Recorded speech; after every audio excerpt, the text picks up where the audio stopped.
We got flat pedals, donut. It's the off season. Over this racing shit, man.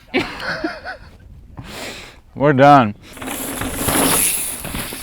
Right here in Lime Ridge. This is home turf. This is where I grew up riding more than anywhere else. It doesn't look like much, but I legitimately think these are some of the best trails in the world. It's just like loose and sandy, and it really just teaches you how to weight the bike correctly, and that's kind of like the basis for a lot of other riding skills. So real thankful I had this place to grow up riding, and a good place to kind of end the series and tie everything together. Switch back to the large. There's really no point in riding that beast if you ain't trying to go fast. So on the large, flat pedals, and we're done with racing. It feels good. Definitely towards the end of the season, I was suffering from a worsening case of burnout. Took on a lot of responsibility this year with training and preparing for my racing, taking on a really big schedule, but also holding down a full-time job as a sales rep, and then producing and editing all these videos. Towards the end of the season, it definitely wore on me, and I felt myself slipping with kind of the set of principles I set myself going into the season, like putting in the effort to be prepared and just coming to the race with a plan. And these last 3 or 4 races, I was crashing, having mechanicals. While you can just kind of blame that on circumstance, at the end of the day, like, it all comes back to me, and I could see where I was cutting corners or not preparing well enough that resulted in, you know, the crashes or mechanicals and all that. It kind of led up to the Brian head race, and that's the first time I've been at a bike race and had to convince myself to stay at the race every morning and every night.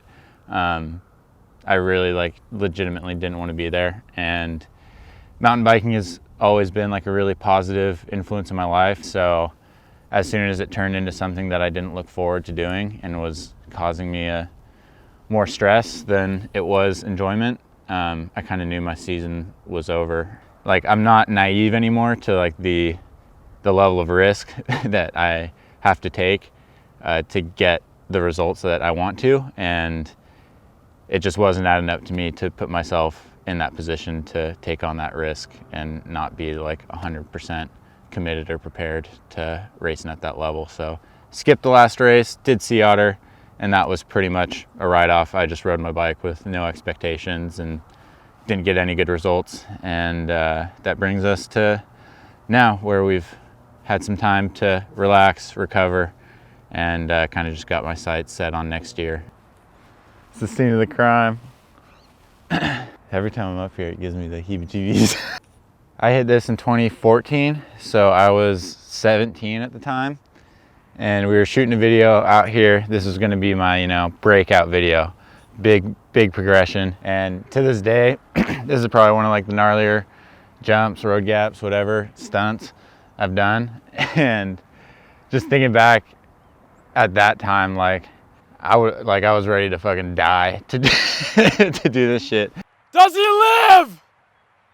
He lives!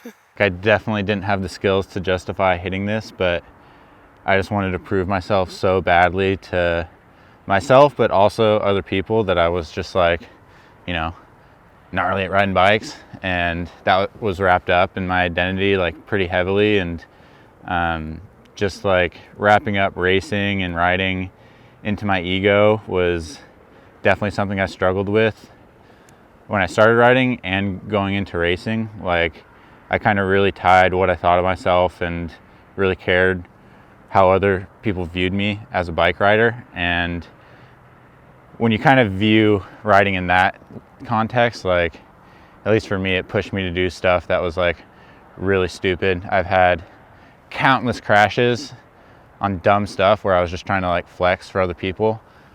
And same with racing. Like, I always wasn't okay with where I was at when I would try and push myself like to the brink to get like a breakout result.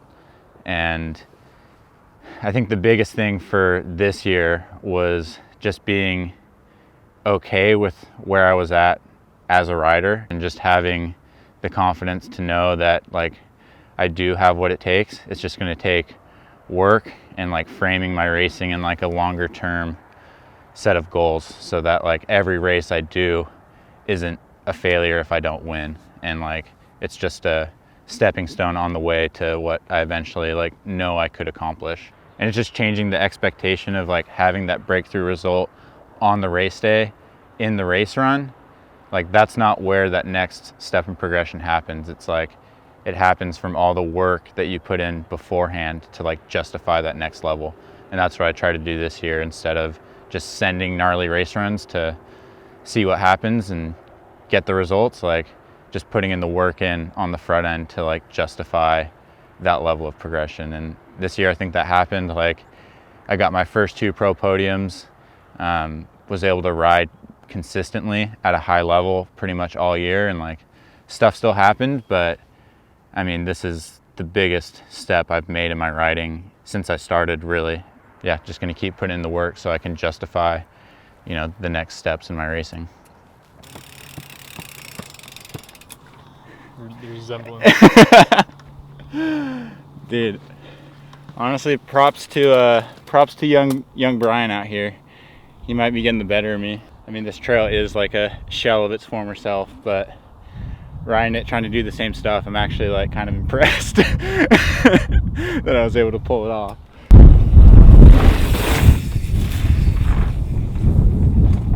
All right, guys, that is a wrap for this season of Let's Go Racing.